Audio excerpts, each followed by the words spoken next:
Welcome to Minghui Radio's Falun Gong News, direct from China and around the world. Topics include news about the persecution of Falun Gong in China, local events, and special items of interest. Now for this week's stories.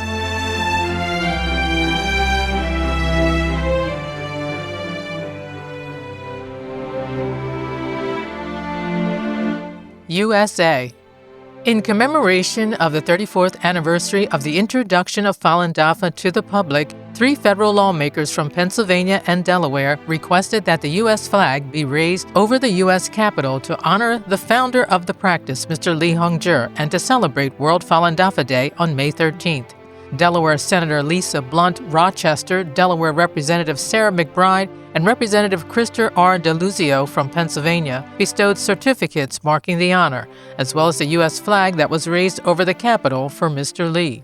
Governor Josh Shapiro of Pennsylvania also granted recognition of Falun Dafa's founder. The governor presented a U.S. flag and a certificate that reads, "In honor of Mr. Li Hongzhi, I am honored to present you with our country's beloved flag, which was flown over the Capitol in Harrisburg on the 13th day of May, 2026. France. The 13th arrondissement in Paris is home to a large Asian community and features ethnic shops and restaurants that attracts locals and tourists. A large shopping center located nearby draws many shoppers, making the area a bustling and lively hub. Falun Dafa practitioners held an event at Place d'Italie in the 13th arrondissement on Saturday, June 6th. They demonstrated the exercises, talked to people about the practice, and collected signatures on a petition opposing the persecution. One event attendee said of the brutality, "This is genocide, which is a crime. Thus, we must treat them like criminals. It is really unbelievable." Information days were also held in the Parisian neighborhood of Belleville on June 12th and at the public square of Place Saint-Michel on June 14th. Australia. The annual Mind, Body, Spirit Festival took place at the Melbourne Convention and Exhibition Centre from June 5th to June 8th. Falun Dafa practitioners demonstrated the exercises and introduced the spiritual practice for visitors. Over 100 different exhibitors offering health foods, natural beauty products, and holistic therapies were featured at the festival. The event included interactive experiences and wellness experts sharing insights on maintaining a healthy, balanced lifestyle. Practitioners at the Falun Dafa booth helped many people learn the exercises, purchase books, and receive information about local practice sites. A booth visitor named Vincent said he had not heard of Falun Dafa before and thought the practice sounded like a lifestyle for self-improvement. He said, "I picked up one of these flyers that caught my attention. This energy is quite beautiful." Japan. The Kanazawa Hakuman Goku Festival was held in the Ishikawa Prefecture on June 6th. It is the city's largest annual traditional festival. Parades, traditional performances, and historical character reenactments showcase the city's history and culture. The events attract thousands of residents and tourists. Dressed in bright yellow shirts and white skirts, many female Falun Dafa practitioners danced in the festival's highly anticipated dance parade. They carried banners with information about Falun Dafa and its values of truthfulness, compassion, forbearance. Their elegant movements pleased the spectators, and many people said they agreed with the principles. The festival organizer introduced the practice to the audience as a traditional Chinese Qigong practice that purifies the body and mind. Prior to the festival, practitioners did the exercises in the Ishikawa 4th High School Memorial Park in Kanazawa City. The peaceful scene prompted many to stop and watch. Mexico. Falun Dafa practitioners were invited to hold an educational event in Mexico City in front of a borough government building on May 23rd. The Director of Social Development, Mr. Joaquin Melendez, and former federal deputy, Ms. Veronica Juarez Pina, praised Falun Dafa's principles and thanked practitioners for holding events to introduce Falun Dafa to the community over the years. Practitioners performed on waist drums and did a dragon dance, to the delight of the audience. They also taught the exercises, distributed informational leaflets about Falun Dafa, and provided details about local practice sites in Mexico City. Event attendees learned about the practitioners' personal experiences, including how their physical and mental health improved through practicing Falun Dafa. Practitioners explained how, by looking inward, they cultivate self-awareness, put others first, and foster great harmony in their families and in their everyday lives. Taiwan. Practitioners in central Taiwan held a 2-day Falun Dafa study and experience sharing event in a Taichung City Hotel conference hall on June 6th and 7th. Participants came from different professions and were of all ages. Participants talked about how they made time to study the Fa despite their busy schedules, how they looked within for their own problems during conflicts, and how they elevated their character when clarifying the truth to non-practitioners. After the 2 days of intensive Fa study and interacting with other practitioners, many attendees felt that they had benefited from the event. One practitioner said that it was his first time participating in such a large event, and by listening to others' experiences, he found that he had not taken Falun Dafa study seriously enough. Another practitioner also realized the importance of prioritizing Fa study and sending righteous thoughts. Slovakia. A Falun Gong petition and information event was held on Stefanikova Street in the city of Nitra on May 23rd. The atmosphere was particularly lively that day thanks to the open Nitra market. Visitors watched the meditation and exercise demonstration with interest and learned about the 27-year-long persecution of Falun Gong in China, perpetrated by the Chinese Communist Party.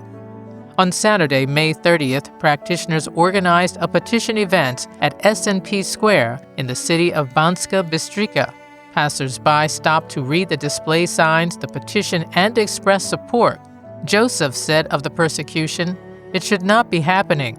He added, if more people followed the principles of truthfulness, compassion, and forbearance, the world would be a better place, and people would be more at peace within themselves. Joseph encouraged Falun Gong practitioners to remain steadfast. The UK. The annual Rotary Village Day was held in the village of Astede, England on June 13th. Many attendees stopped at the Falun Dafa booth and tried the exercises. People were deeply touched after hearing about the persecution. Some said they were interested in learning more about the practice. 22 young local residents came to the booth and learned the exercises that day. A woman who volunteers at a theater visited the stall. She watched Shen Yun and said that what continues to amaze her is the artist's exceptional demeanor and perfect artistic skills. When she learned that Shen Yun performers practice Falun Dafa, she said, "Now I understand. It turns out that the pure energy and superb skills come from deep spiritual faith. Pursuit of perfect artistic qualities must first come from pursuit of a perfect spiritual realm." She accepted a flyer and said she will learn more about Falun Dafa. USA. The Grand Floral Starlight Parade was held in Portland, Oregon on June 6th. The parade is the highlight of the Portland Rose Festival. Falun Dafa practitioners were invited to participate in the event. The Tianguo marching band's unique costumes, synchronized marching, and spirited performance won applause from the crowd.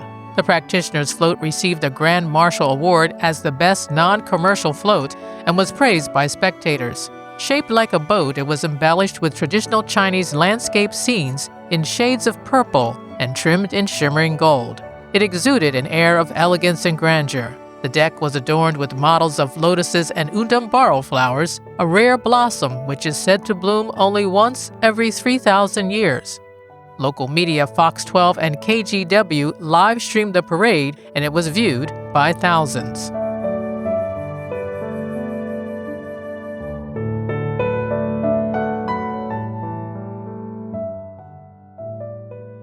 The following are selected cases of persecution of Falun Gong practitioners in China. Ms. Cui Yufang of Anshan City, Liaoning Province, was arrested in 2016 for her faith in Falun Gong. Her case was later dismissed due to a lack of evidence, yet the Anshan City Political and Legal Affairs Committee, PLAC, ordered her case reopened and put her on a wanted list in 2019 when she didn't report to the police as ordered. Ms. Cui's sister and nephew struggled to cope with the authorities' pressure and disowned her as their relative. They gave Ms. Cui's address to the police. A new trial was scheduled to take place, though it was unclear whether that ever happened. Ms. Cui, who had a stroke while in detention in 2017, but recovered through doing the Falun Gong exercises, suffered declining health as a result of the relentless persecution. She remained in a coma in recent years and died on April 17, 2026, at the age of 73. The PLAC is an extrajudicial agency given the power to override the judicial system in the CCP's ongoing persecution of Falun Gong. A 79-year-old man in Ningxia Autonomous Region died last October after suffering years of persecution for practicing Falun Gong. Mr. Wang Shihe took up Falun Gong in June 1997. His wife, Ms. Xiao Guilin, soon joined him. After the communist regime launched a nationwide campaign against Falun Gong in July 1999, the couple held firm to their faith and were repeatedly targeted. For appealing in Beijing, Ms. Xiao was given 2 years at a women's labor camp.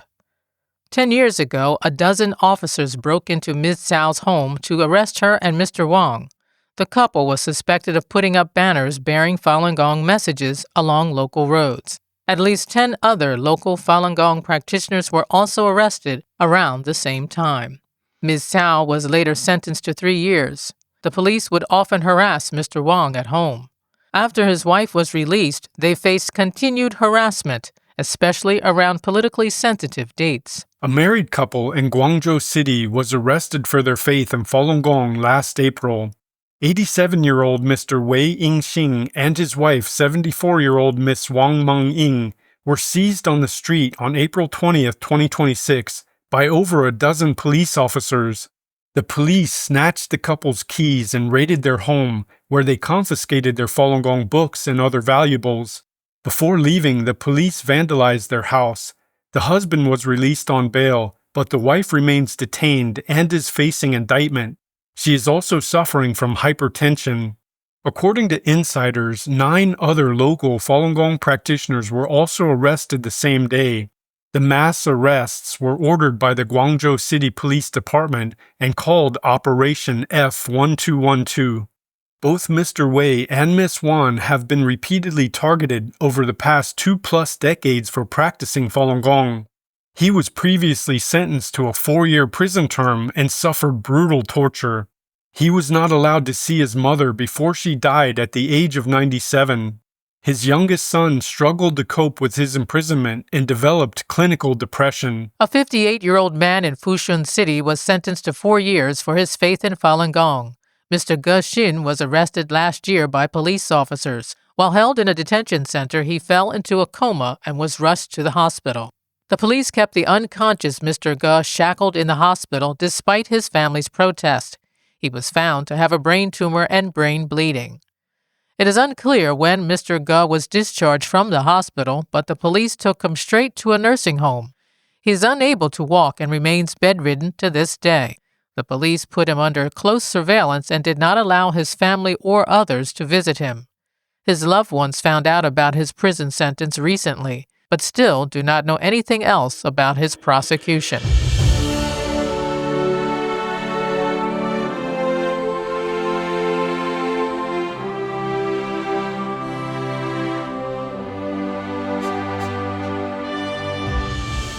Shenyuan performers return to Toronto. Canadian parliamentarians commend their courage. Shenyuan Performing Arts will return to the Four Seasons Centre for the Performing Arts in Toronto to present 5 performances from June 25th through June 28th. Previously, the theater cancelled scheduled Shenyuan performances in response to bomb threats.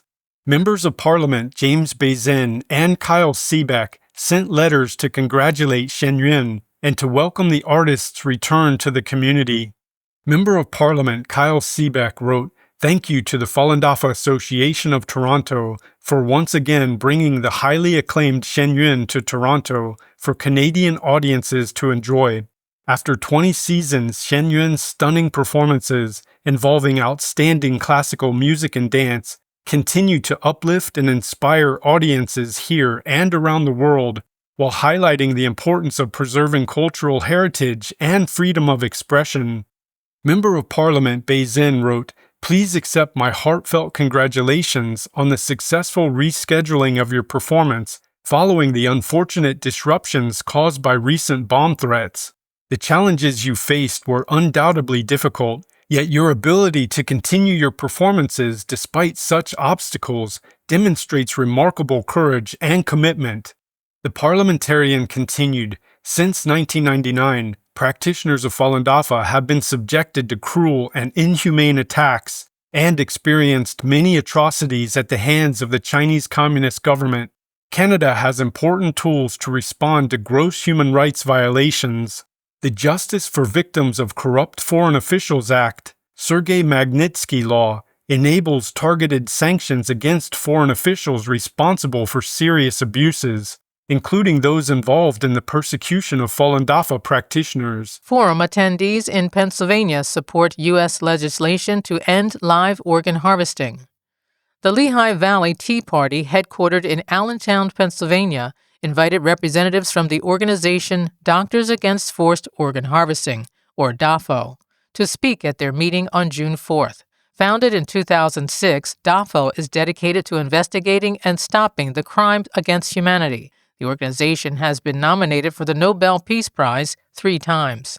DAFO representatives Dr. Jessica Russo and Ms. Jenny Sheeks screened the documentary Silent Harvest, The Courage to Speak Up, at the Pennsylvania Forum. The film exposes the unethical organ trade in China. They also answered questions from the audience after the screening. The film was produced by their organization and debuted in Washington, D.C. on May 16th this year.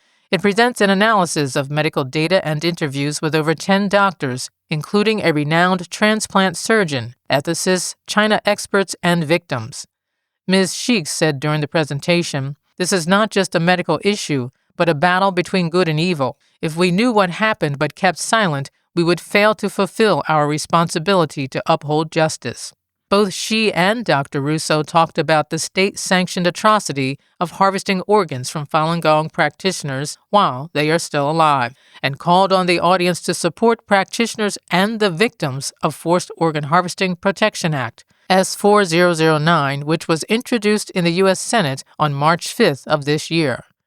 An expert in the film said that doctors in China could arrange liver, kidney, and heart transplant surgeries in unimaginably short periods of time. In the United States and Australia, where organ donation systems have been in place for a long time, people often need to wait for months or even years for a transplant. The only reasonable explanation for China's ability to quickly provide large numbers of quality organs is by matching the patients to potential donors from a massive organ bank. The so-called donors are prisoners of conscience, whose blood profile was screened against their will. According to Ms. Sheeks, Falun Gong practitioners, Uyghurs, and others of faith in China are often arrested and incarcerated in prisons and brainwashing centers, where they are forced to submit to blood and tissue typing. Their data is stored in a database. When a person needs an organ transplant, the authorities can quickly find a matching donor from the database, take the person to a hospital, and remove the organs from the living donor. Ms. Sheeks explained that live organ harvesting isn't normal organ donation. It is killing on demand, orchestrated by the CCP to target specific groups of people. The movie cited investigative reports that say the actual number of organ transplants carried out in China may reach 60,000 to 100,000 per year, far exceeding the country's published official numbers. Both speakers talked about Bill S4009 introduced to the U.S. Senate. The bill would require the U.S. government to investigate the CCP's organ harvesting atrocities and impose sanctions on individuals and entities involved in such crimes. They called on the audience to urge their senators to expedite the process and pass the bill. Many people texted their U.S. senators to ask them to support the bill. Links were sent to Tea Party members so they can easily contact their U.S. senators and express their concerns. Zhenshanren Art Exhibition impresses attendees at Bulgarian Cultural Center. The art of Zhenshanren International Exhibition was on display at the Palace Cultural Center in Balchek, Bulgaria from May 4th through May 14th. All of the paintings shown were created by Falun Dafa practitioners and showcase the principles of truthfulness, compassion, and forbearance. The art depicts how the CCP persecutes practitioners of Falun Dafa, and illustrates the strength of those who uphold their faith in China. Cultural activities organizer Vera Demireva offered welcoming remarks to those gathered for the exhibit opening. Sculptor Najimi Murat and his wife were among the first guests to express their admiration for the paintings when they viewed them on opening night. He opened his own exhibition that day in one of the palace's other halls. He said the artworks informed the people about the persecution of Falun Dafa and conveyed the human spirit's need for something higher. The sculptor found the paintings to be moving. He said, "They show us how the hardships, torments, and trials these people go through to temper and elevate their souls. This is an eternal process with deep meaning." Martin Pantlev is a world-renowned violinist, conductor, and composer. He was at the palace with his musical ensemble, which happened to be performing there during a festival while the exhibition was held. He said of the art, "The exhibition is filled with many different emotions and many different moods and contrasts. For him, they come together as one and create an atmosphere, a symbiosis that is exceptionally pure." Despite the darkness shown in the pieces that depict the persecution, Pantlev believes the artist's goal is to show the theme of how Falun Dafa practitioners find enlightenment through the challenges. He said, as the saying goes, "Through darkness toward the light." I think that is the message of this exhibition. Center curator and event organizer Kristina Panayotova was surprised by the Renaissance style of the paintings because she expected the art to be in the style of traditional Chinese paintings. Contrasts in the scenes that show the themes of karmic retribution particularly impressed her. The curator's favorite painting was The Wonderful Fa. A tour guide visiting the exhibition named Diana Gunchiva said that we live in rather tense times. She added, "Goodness must be encouraged in every way possible, and people should have the opportunity to learn for themselves and be able to judge and distinguish good from evil." When two tourists from Russia looked at the paintings, they said they felt they stepped into a world of stark contrasts, like an unexpected fairy tale. They were particularly drawn to the canvas depicting Master Li Hongzhi, the founder of Falun Dafa, teaching the practice. They took photos of the paintings and carefully read the captions. A group of visitors from the White Birches Association of People with Disabilities and Retirees in Sofia toured the exhibition. The ladies said this was the first time they had heard about the CCP's persecution. They viewed the painting, spoke with a practitioner at the event, and said violence cannot be justified or accepted. They asked to have their picture taken in front of the paintings, which, in their view, radiate hope.